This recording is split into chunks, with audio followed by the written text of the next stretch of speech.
तव कथामृतं तप्तजीवनं कविभिरीडितं कल्मषापहं श्रवणमङ्गलं श्रीमदाततं भुवि गणन्ति भूरिदा जनाः.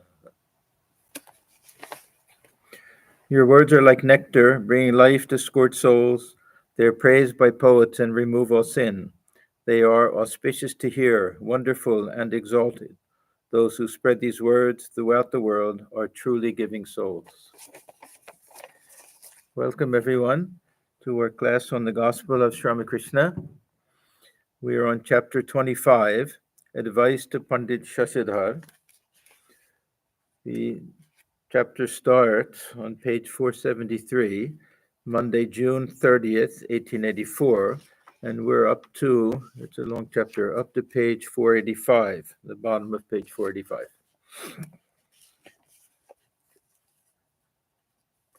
And Sri Ramakrishna is having a conversation mostly with this Pundit Shashadhar.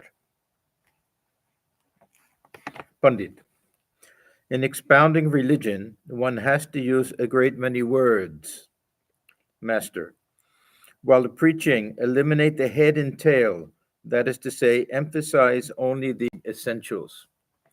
This is actually a very important point that Sri Ramakrishna makes, not only for those who speak, but those who listen, because there'll be a lot of things that we hear that we may not exactly disagree with, we may not exactly question, but they may not strike us. They may not seem to be relevant for us. They may not be so important for us.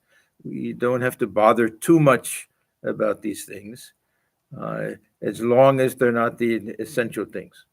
So even when we read the Gospel of Sri Ramakrishna, that there'll be some things that Sri Ramakrishna is talking to certain devotees who come, that'll be mostly for them. May not be so relevant for us, and we don't have to bother too much about it. Thakur gives another illustration that scriptures are a mixture of sugar and sand. So that means that even in some of the literature, spiritual literature that we consider to be most important, that there'll be certain things that we can leave behind. So he says, be like the ant and just take the grains of sugar and leave the sand behind. Because sometimes we may doubt, we'll read something and it just doesn't strike us. And then we may question everything. If we feel that one thing that we've read, say Swamiji says something that we say, no, that doesn't sound right to me. And then we throw everything out, and then we've lost so much valuable stuff. So we can easily say that this is not so important for me. I'll leave this behind. For me, it's not very essential. There was a conversation that happened with Swamiji. I think it was in Ridgely Manor, when he was talking to one devotee, and devotee said, Swamiji, I don't agree with that. And he says, then it's not for you. And later he something, I said, yeah, I really like that. He said, then it's for you. Yeah, that's all. So we ourselves have to be very careful that we don't give the impression that everything we say has to be swallowed and accepted. That there'll be plenty of things that there's room for difference of opinion. Some things will be of value to some people and not others. But the important thing is to get to the essential, the essential thing. Sri Ramakrishna, he emphasizes so much the idea that we all have our own different path to take.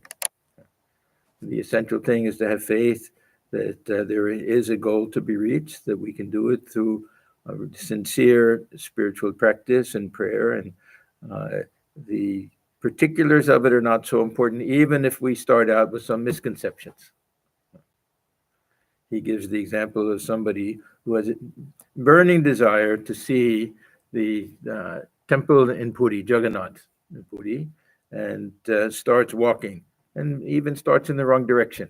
He says, it's okay. At least he started walking. And then somebody will be there to say, no, not this way, go that way. and eventually he'll get there.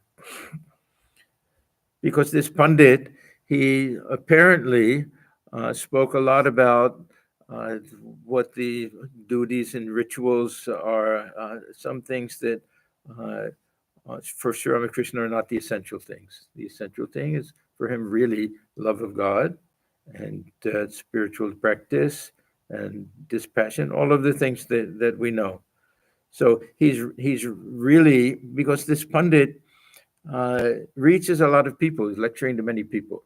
So he's really trying to very sincerely instruct this Pundit so that what he does will be of more value to people and it'll be valuable to him also. So while preaching, eliminate the head and tail, that is to say, emphasize only the essentials. The Pundit and Manimohan Mallik became engaged in conversation. Mani was a member of the Brahmo Samaj. The Pundit argued vehemently about the good and bad sides of the Samaj. Sri Ramakrishna was seated on the small couch and looked on, smiling. See, the Pundit, though he's not such an older person, he's 35, we figured out, but follows two things. One, path of knowledge, and two, kind of orthodox traditions, Brahminical traditions, we can say. And those who were a little bit orthodox really felt the Brahmo Samaj people to be almost non-Hindu, almost outside of the pale, because they refused to pay honor to the image in the shrine. They didn't accept the idea of the Guru avatar, many things they didn't accept. So there's a Manimohan Mallik, he's an elderly man, whole life, much of his life, he's been engaged, involved with the Brahmo Samaj.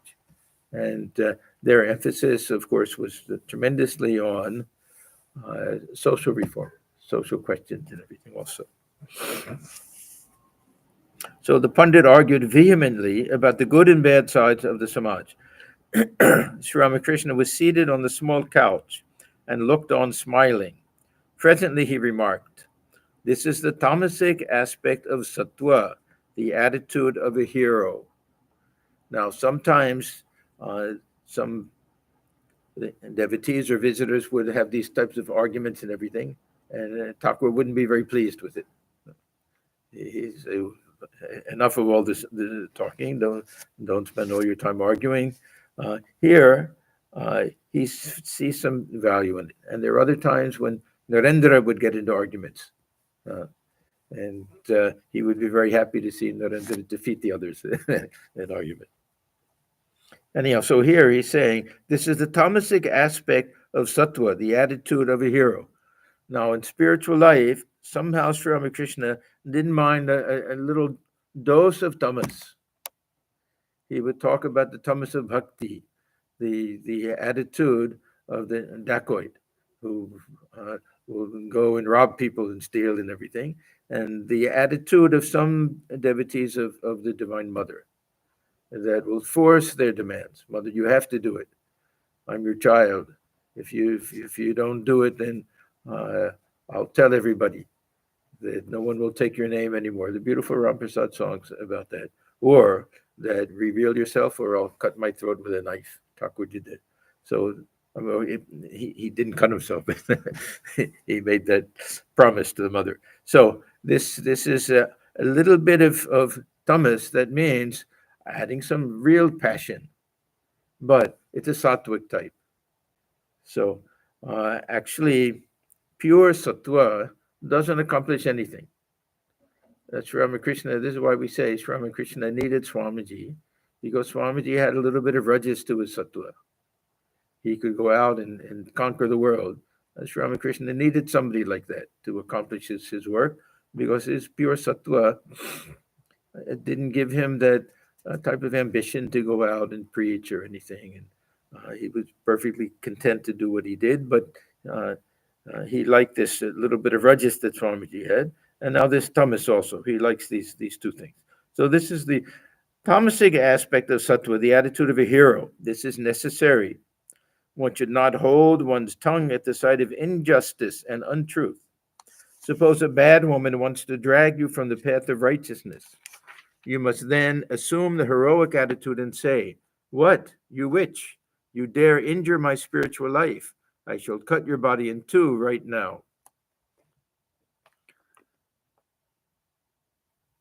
Yeah, this is one way of saying that we shouldn't be so soft-natured, that we ourselves suffer and we're not helping anybody else either. Sometimes we have to stick to our principles and even be a little strong. Thakur says we may not bite somebody, but at least hiss and scare them off. With a smile, Sri Ramakrishna said to the Pundit, "Manimohan Mallik has been following the tenets of the Brahmo Samaj a long time. You can't convert him to your views. Is it an easy thing to destroy old tendencies? Once there lived a very pious Hindu who had always worshipped the Divine Mother and chanted her name. When the Muslims conquered the country, they forced him to embrace Islam. They said to him, 'You are now a Muslim. Say Allah. From now on, you must repeat only the name of Allah.' With great difficulty, he repeated the word Allah, but every now and then blurted out Jagadamba, the name of the Divine Mother. At that, the Muslims were about to beat him. Thereupon he said to them, 'I beseech you, please do not kill me. I've been trying my utmost to repeat the name of Allah, but our Jagadamba has filled me up to the throat. She pushes out your Allah.' All laugh. Please, to the Pundit, please don't say anything to Manimohan Mallik. You must know that there are different tastes. There are also different powers of digestion. God has made different religions and creeds to suit different aspirants. By no means are all fit for the knowledge of Brahman. Therefore, the worship of God with form has been provided." Now, there's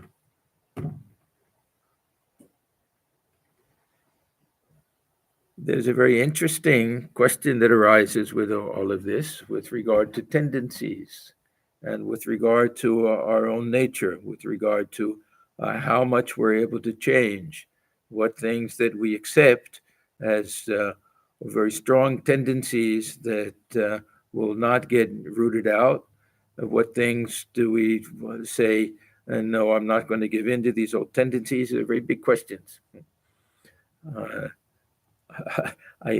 Last Sunday I spoke on this topic, so it's kind of fresh in my mind that there's one verse from Gita that's a very interesting verse that says that everyone acts in accordance with their own nature, swasya prakriti, with their own nature. Even a wise person, Jnanavan, even a wise person acts in accordance with his own nature. Prakriti yanti bhutani, people follow their nature. Nigraha kim karishyati, a very interesting question because it's a rhetorical question. What good will restraint do? So, in the context of Gita, of course, we have to understand that Sri Krishna is trying to convince Arjuna to fight in the battle. And he's saying that your nature is the nature of a warrior, you're a kshatriya, that eventually will come to the forefront, no matter what you say, that your own nature will force you. Your own nature will force you to fight in this battle. So this is a question that are we slaves to our own nature? Do we have no chance of controlling it or restraining these old tendencies? So Sri Ramakrishna, he seems to imply that there are certain tendencies that are so strong within us, which we can regard as our swabhava, our own nature. They're natural things within us that very often he'll talk about these in terms of followers of the path of knowledge or the path of devotion. And he'll explain it in terms of some having a little particle of Shiva within them, and others a little particle of Vishnu. So those types of tendencies, he says, and Swamiji also, that we simply follow the path of least resistance. We don't try to fit ourselves into something that doesn't work for us. This is why Swamiji used to say that we have to cut the cloth to fit the individual. We don't want to try to have everybody fit into the same size clothes, that everything has to be perfectly suited for us. He said there should be as many people in the world, but there should be so many different religious sects that we can all follow. It means our own particular type of path. So when it comes to these some samskaras that are things like tendency to be angry, to be jealous, to be greedy, and everything, those we have to fight against.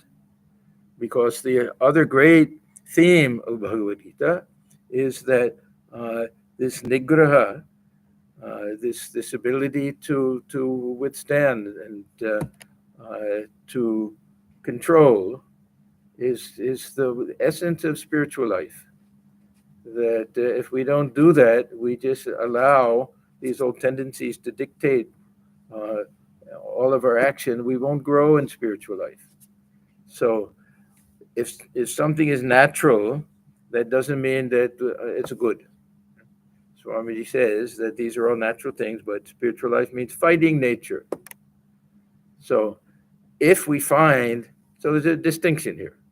One is swabhava, and the other will be different types of samskara. Distinction, if we realize that our nature is that we're devotional.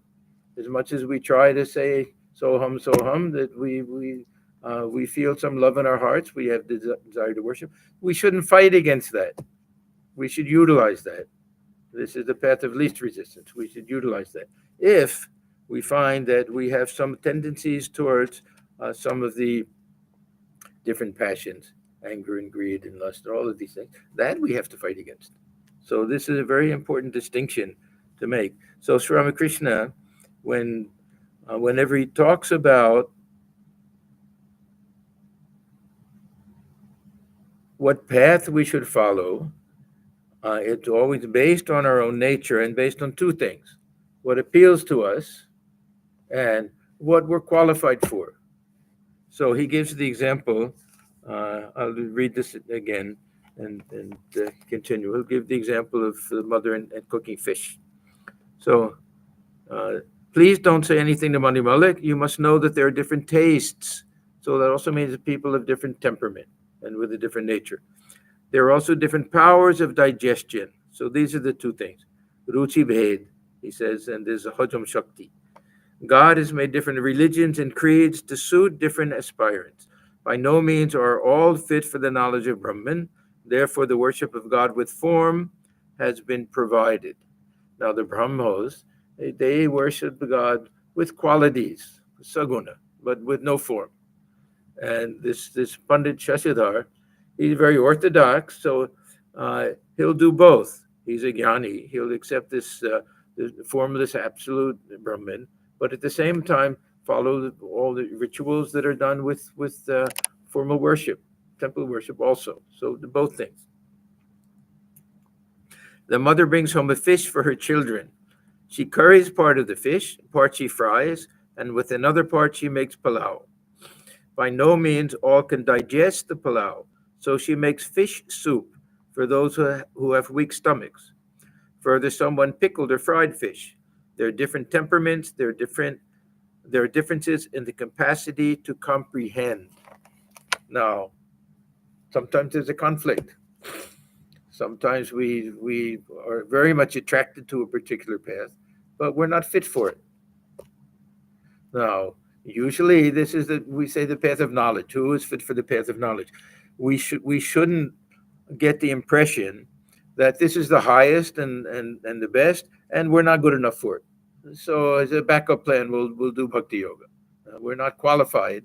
It doesn't mean that. It simply means that it's not suited to our temperament. Those who want to follow the path of devotion, for them, that's the best path. Those who want to follow the path of jnana, if they're qualified for it, Doesn't mean intellectually.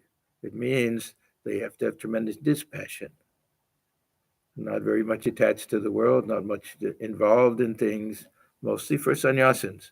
But it's not a question of better or worse. It's a question of which is suitable.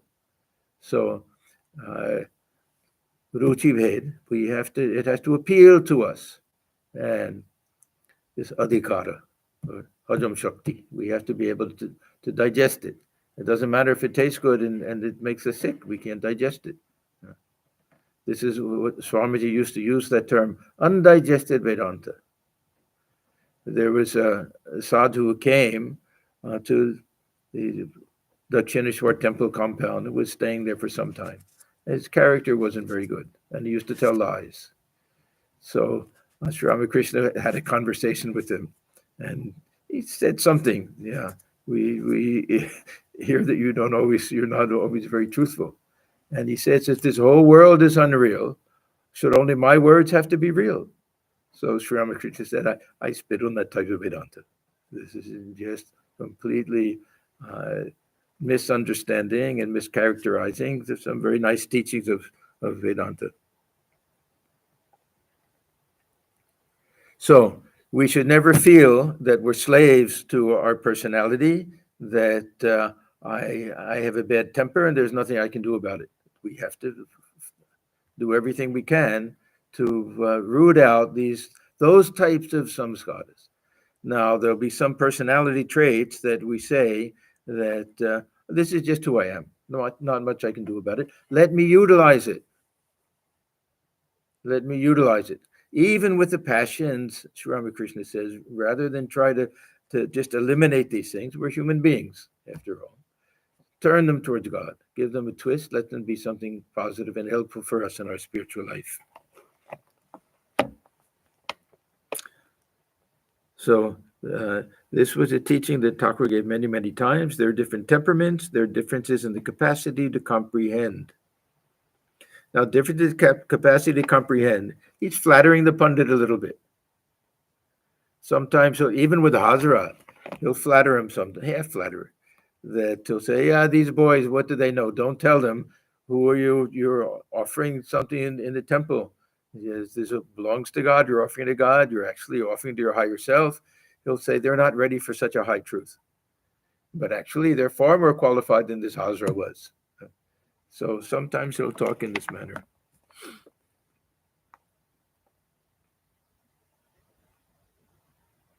All sat in silence. Sri Ramakrishna said to the Pandit, go and visit the temples and take a stroll in the garden. It was about 5:30 in the afternoon. The Pandit left the room with his friends and several of the devotees. After a while, the master went with M toward the bathing ghat on the Ganges. He said to M, Baburam now says, what shall I gain by study? This is Baburam, later Swami Premananda. He had started coming to Sri Ramakrishna fairly recently. His mother was a devotee. He was known, the whole family knew Sri Ramakrishna. They lived in the village of Antapur, and somehow they had a big connection with Sri Ramakrishna. He was a student at that time. I think he was M's student even. I don't remember exactly, but he was kind of wavering back and forth that, of course, there's so much pressure for students to do well in school and everything. But Sri Ramakrishna was trying to attract him because he saw, he recognized him as an Ishwarakoti, that his future wouldn't be dependent upon how we did in school or anything. So he said, Baburam now says, what shall I gain by study? On the bank of the river, he met the Pandit and said to him, aren't you going to the Kali temple? The Pandit said, yes, sir, let us go together. With a smiling face, Sri Ramakrishna proceeded to the temple through the courtyard. He said to the Pandit, listen to a song. He sang, is Kali my mother really black? The naked one of blackest hue lights the lotus of the heart. As he was going through the courtyard, he quoted to the Pandit from a song, lighting the lamp of knowledge in the chamber of your heart. Behold the face of the mother, Brahman's embodiment. Now, one thing that Sri Ramakrishna liked to do, there was a class of Jnani who wasn't much interested in this idea of Shakti and emphasized more this idea that Brahman is nirguna, nirakara, as infinite absolute reality. And Sri Ramakrishna liked to broaden their view so that they accepted nirguna Brahman and saguna Brahman both. The two aspects of the same reality, which means accepting Shakti. So with his Pundit, now he'll be very happy to see him go to the Kali temple. He'll talk to him a little bit about these types of things.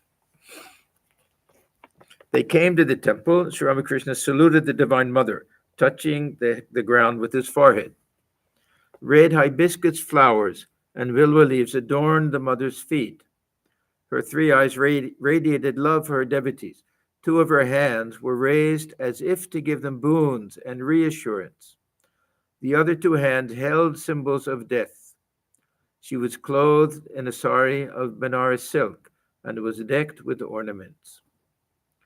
Referring to the image, one of the party remarked, "I heard it was made by the sculptor Nobin." And the master answered, "Yes, I know, but to me, she is the embodiment of spirit." This was not the right statement for this person to make, because standing before the image of the Divine Mother, Sri Ramakrishna is experiencing the reality of Mother. The image, and to think of it is something that an individual actually sculpted, was not in his mind, his worldview at that time.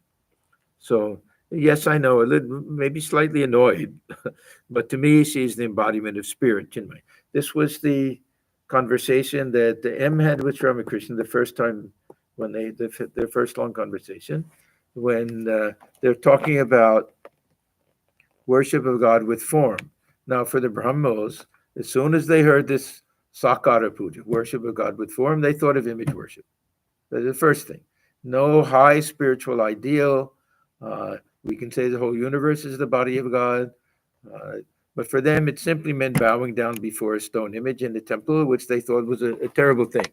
So M said, yeah, what you're saying is all very nice, but people should be told that this image of stone, that they should worship God, not the image itself.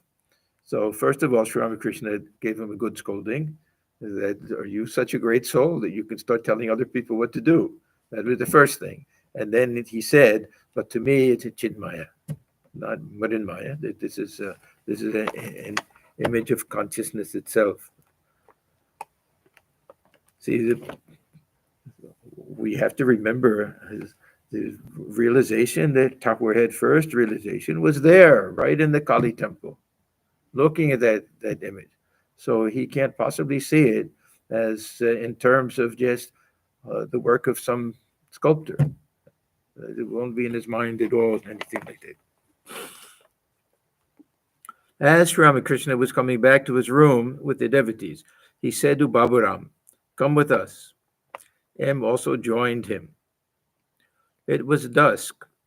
The master was sitting on the semicircular porch west of his room. Baburam and M sat near him. He was in a mood of partial ecstasy. Now, whenever Sri Ramakrishna went to the Kali temple, he would come back in that mood, number one. Number two, whenever it was sunset, automatically he would go into some type of divine mood. This was just a common thing. This is the way his mind worked. His mind was very sensitive to any external stimulus. He called this uddipana, that any external thing would trigger some spiritual mood in him. This he used to compare to this Radha, seeing the peacock or the dark rain cloud, and it immediately thinking of Sri Krishna.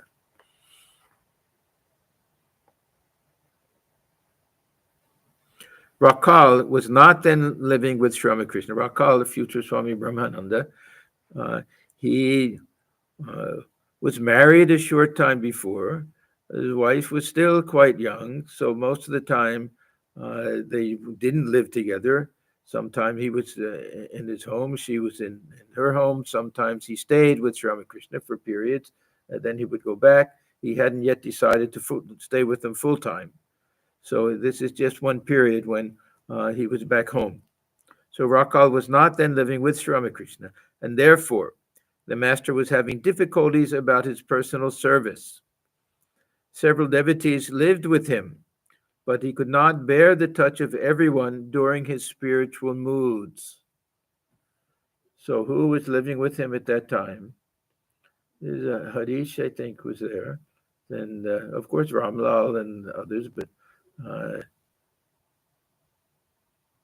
Latu won't be included in this. He's several devotees, maybe, but Latu was probably there at that time also. He hinted to Baburam, do stay with me. It will be very nice. In this mood, I cannot allow others to touch me. Now, others meant everybody else. This is a very interesting thing, that as much as Sri Ramakrishna loved Narendra, as much as he looked upon Rakal as his spiritual son, it was only this Baburam that he said, when I'm in the highest spiritual mood, I can't bear the touch of anybody except someone who's 100% pure. It was only this Baburam, Swami Premananda, that he wanted to stay with him all of the time in case he went into that type of mood. Now, this isn't always. We know earlier that when Sri Ramakrishna had only Hriday as his companion. Hriday was not such a wonderful soul, full of all sorts of desires and worldliness and everything, and yet he would be the one holding him up when Sri Ramakrishna went into ecstasy. So Thakur went into all different phases at different times. I mentioned the other day that we read about him not being able to touch anything made of metal, and yet earlier he had an amulet on his arm, and he could eat off of metal plates. So he went through different phases at different times. This one particular time, he was especially sensitive to the touch of anyone that had the slightest trace of worldliness. Here, Rakal, he's married. He was living with his wife part of the time.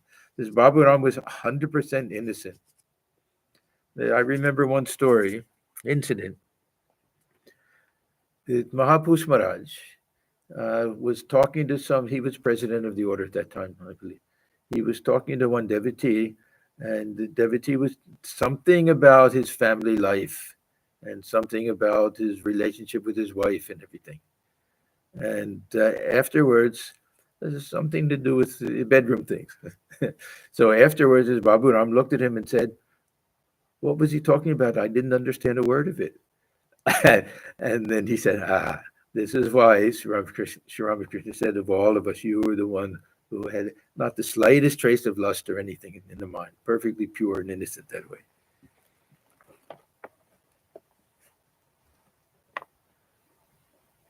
So he really wanted Baburam to stay with him, and he will after some time. The Pundit entered the master's room after visiting the temples. The master said to him from the porch, take some refreshments. The Pundit said that he had not yet performed his evening devotions. So this is among the Orthodox and Brahmins, they're supposed to do the Sandhya Vandana.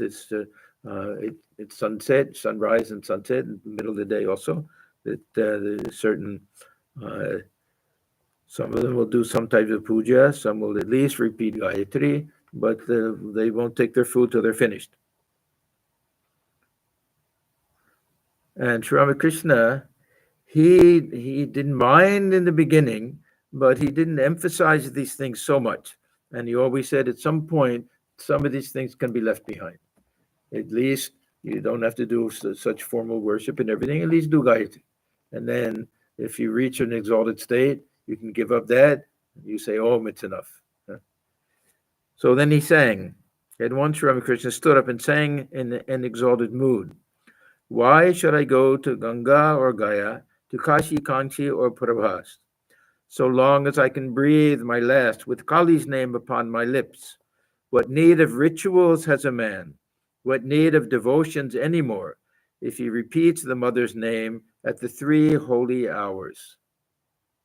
So what he's saying is that ritual has to give way to real sincere devotion and love at some point. And when that happens, the details of the ritual aren't so important. Intoxicated with ecstatic love, the master said, how long should one perform devotions? So long as one's mind does not merge in God while repeating Om. Pundit, then let me eat the refreshments. So, so he gave in very easily, this Pundit, which probably, I don't know how sincere he was, because it must be his lifelong practice, ever since getting Upanayana, probably his whole life, Orthodox family and everything, that he had been told, and a very strong thing, not to do anything until you finish all of the worship that you have to do. So he said, let me eat the refreshment. I shall perform the devotions later on. Master, no, I don't want to obstruct the current of your life. So what he's saying is, I want to impress on you this idea that ritualism is a lower type of thing, but it shouldn't be ripped away. That everything has to take place naturally, that there'll come a time in your life when spontaneous love and devotion will come, and then you won't have to follow all of this ritual, but don't tear it off. Don't rip it off. He gave the example of a scab, a very interesting example. If we scrape the hand and it forms a scab, and we pull the scab off, before it's healed underneath, it'll bleed again and form another scab. If we wait, as soon as it's healed inside, the scab falls off on its own. So a very nice example that we don't have to decide, have I reached the point where I don't have to observe all of these ritualistic things, the fasting and different types of vigils and prayers and everything. It should happen naturally. We reach a point where these things fall off on their own somehow.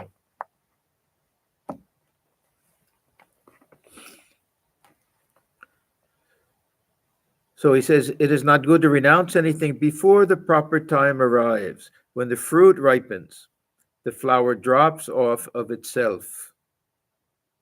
One shouldn't forcibly tear off the green branch of a coconut tree. That injures the tree. Surendra was about to leave. He invited his friends into the carriage. The master, still in an ecstatic mood, said, don't take more people than your horse can draw. Yeah, Sri Ramakrishna's compassion and his feeling of oneness with the others went so far as to the animals also.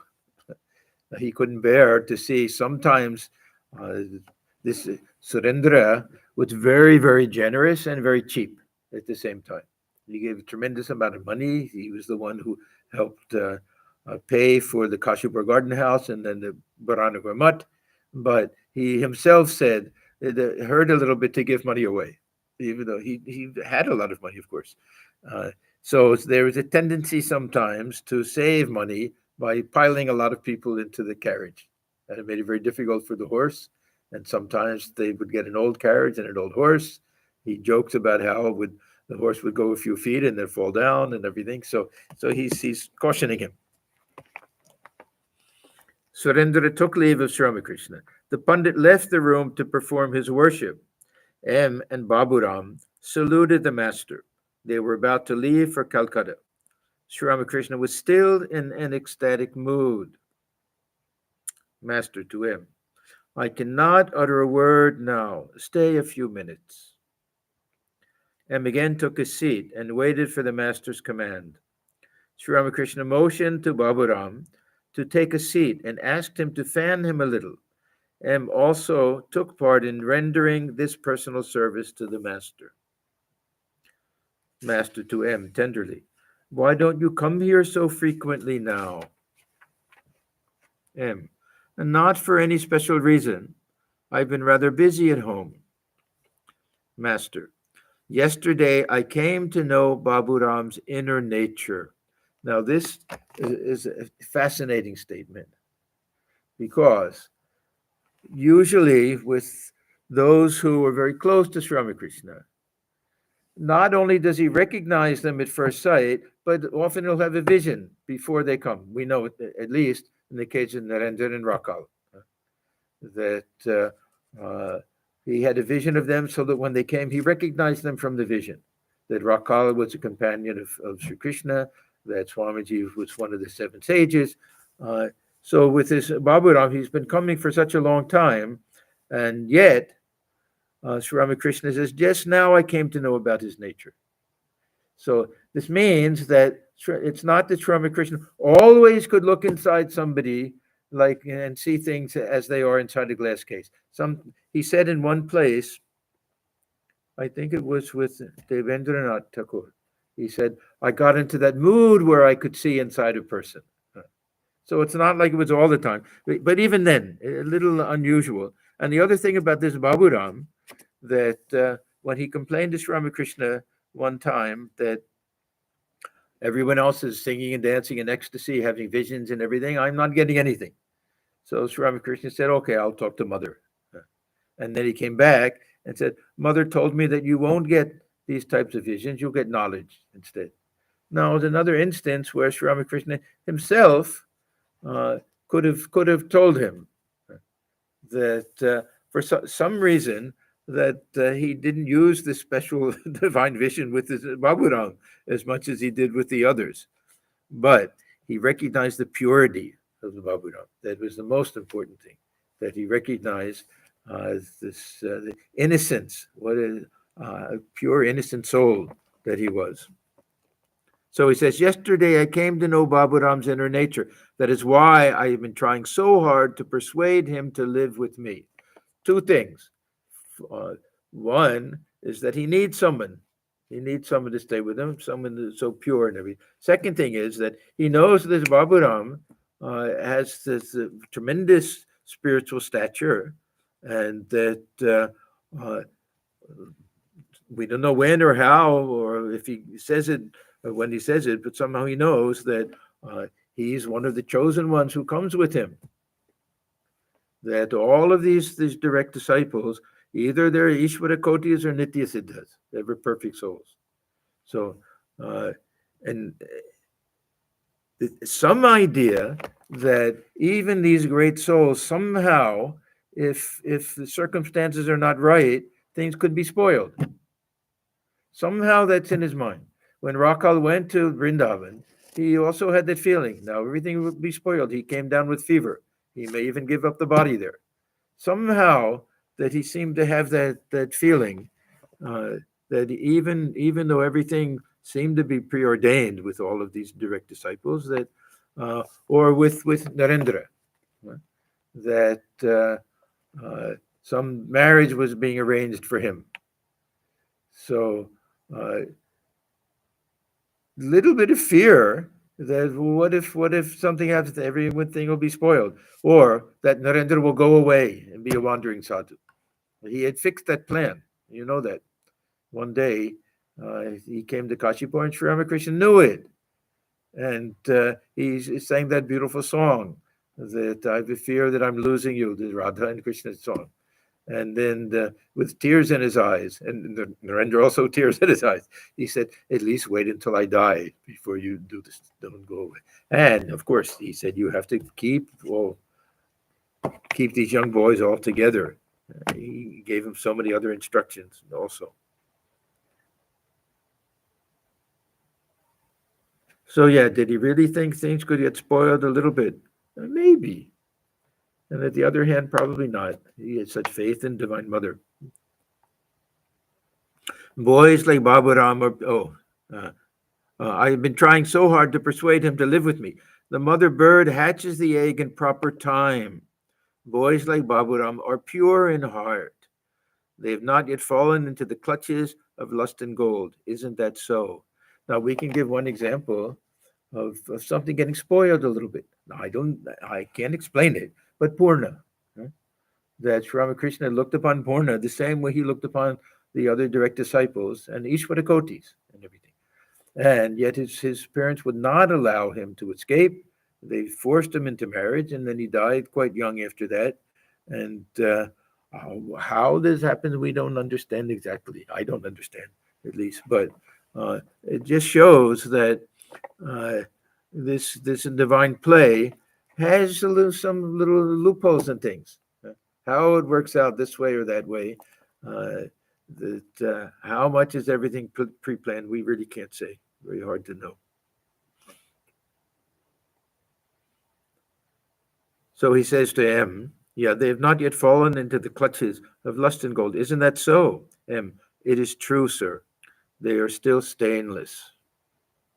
Master, they are like a new pot. Milk kept in it will not turn sour. M, yes, sir. Master, I need Baburam here.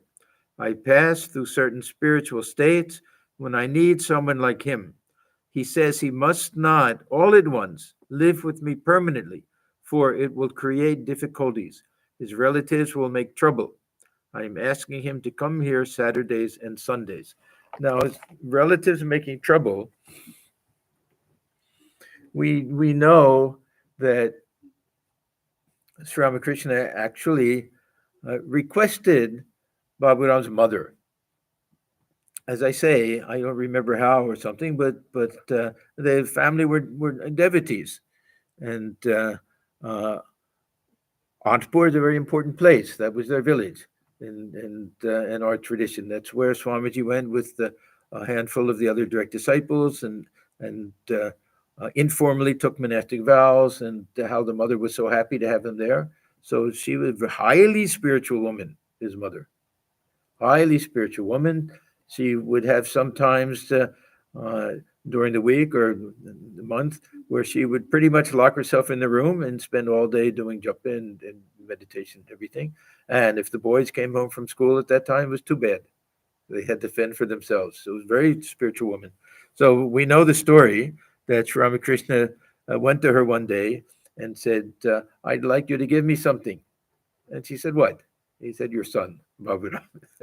And she said, does a mother give a son for nothing? He said, okay, what do you want? So she said, you have to grant me this boon. He said, what is the boon? That I will not live long enough to see the death of any of my sons. There were three sons, Baburam, Shantiram, and Tulsiram. So he granted her that boon. So it's not like other families, like Purna's family and some of the others, that would even beat the boys for going to Sri Ramakrishna. Yeah, they were so much against it and everything.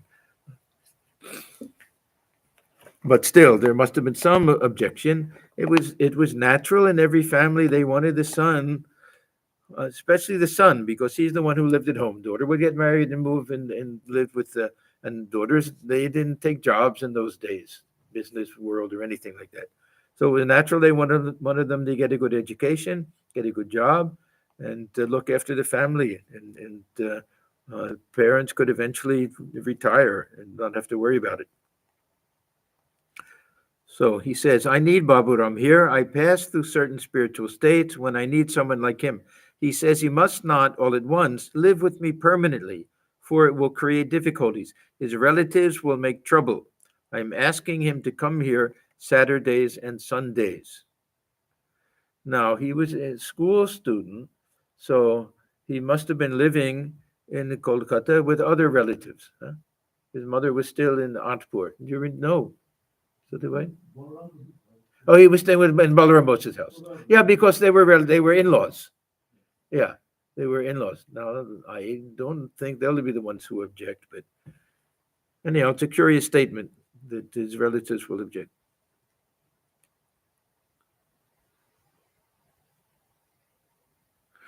The Pundit entered the room with his friends. He had finished his devotions and was ready to eat the refreshments.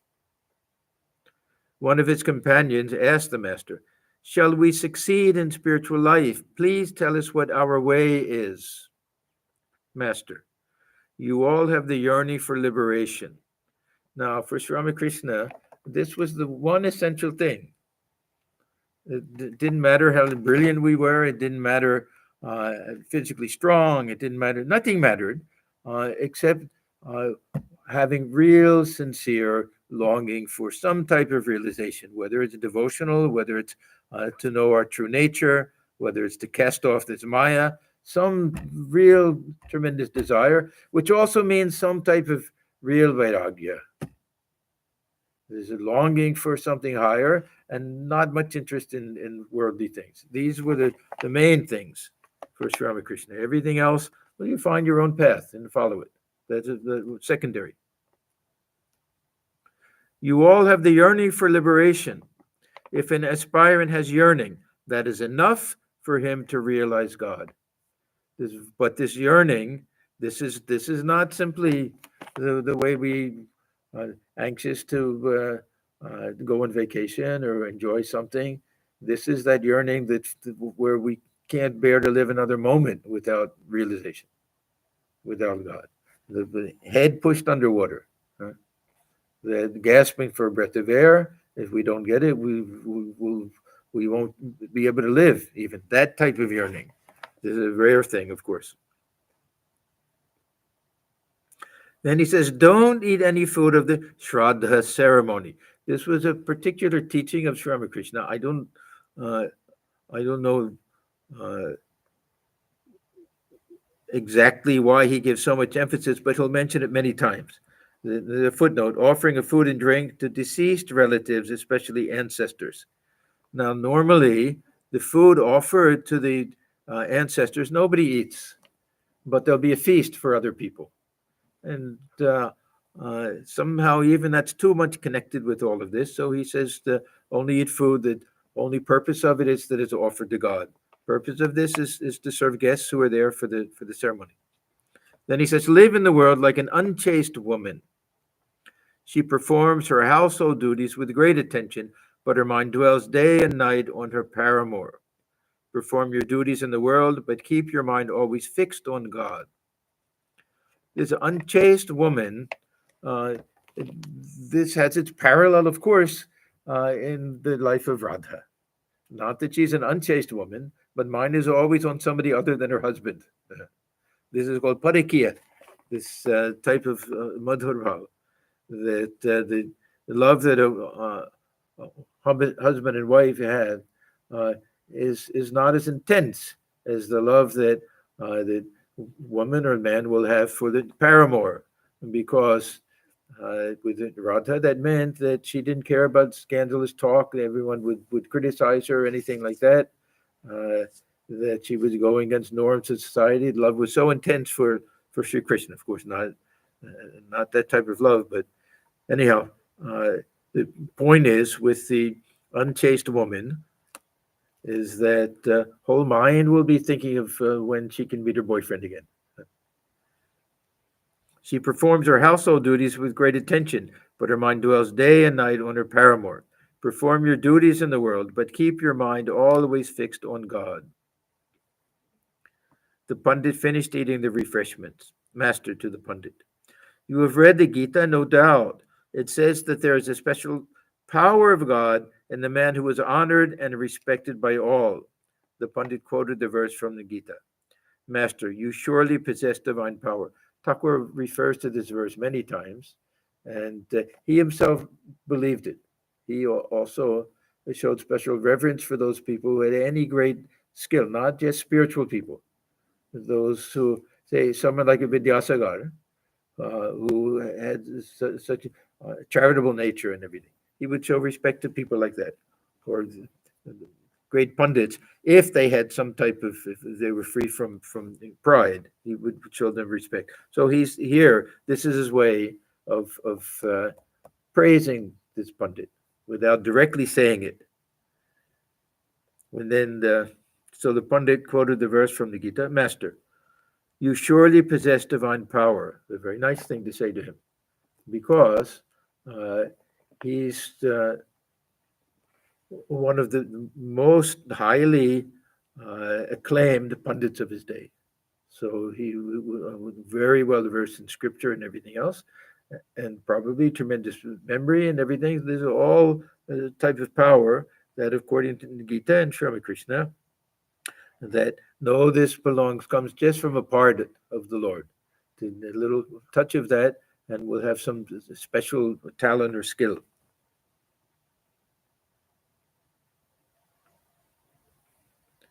But the Pundit gets a little carried away. Pundit, shall I labor with perseverance to finish the task that I have accepted? Sri Ramakrishna forced himself, as it were, to say yes.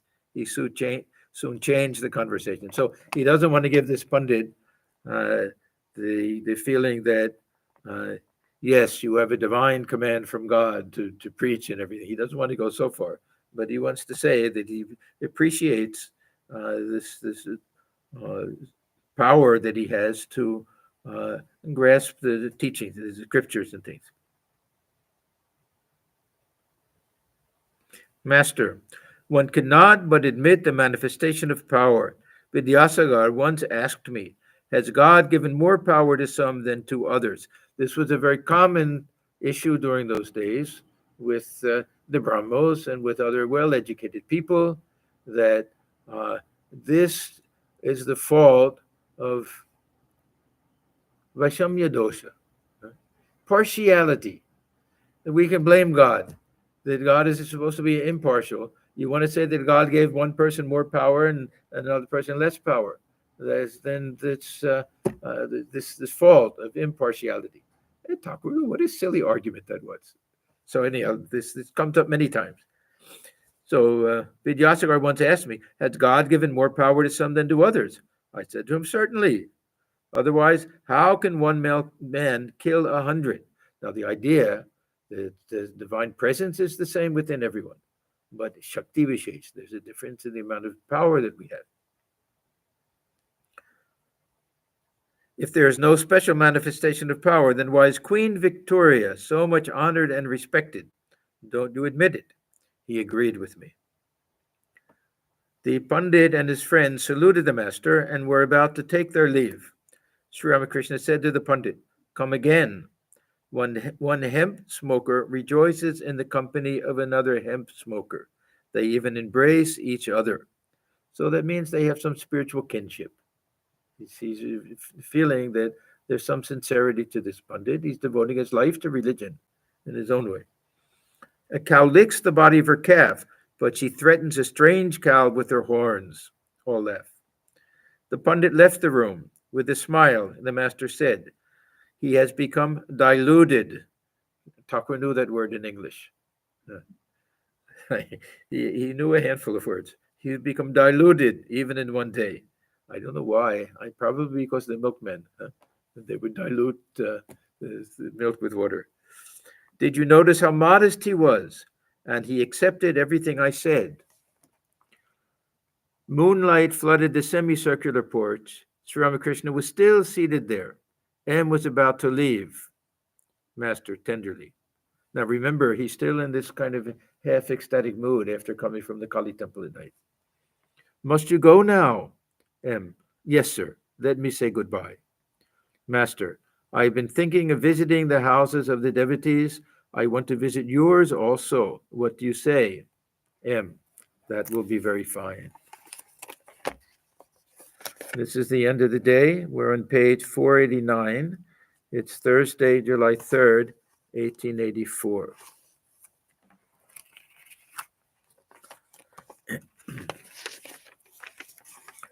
Om Niranjanam Nityamanantarupam Bhaktanukambhathuda Vikraham Vai Ishavataram Parameshamidhyam Tam Ramakrishnam Shirasa Namama.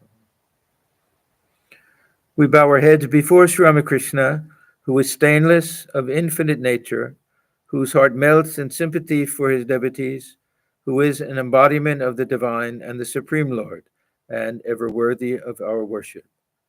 Om Shanti, Shanti, Shanti. Peace, peace, peace be unto all. I have been invited to go on a 3-week trip to Brazil by the Swami in Sao Paulo. So we won't have our gospel class until I get back on the 18th. So probably the Friday after that. But you'll see on our website, we'll put a little notice when the class is canceled and when we start again.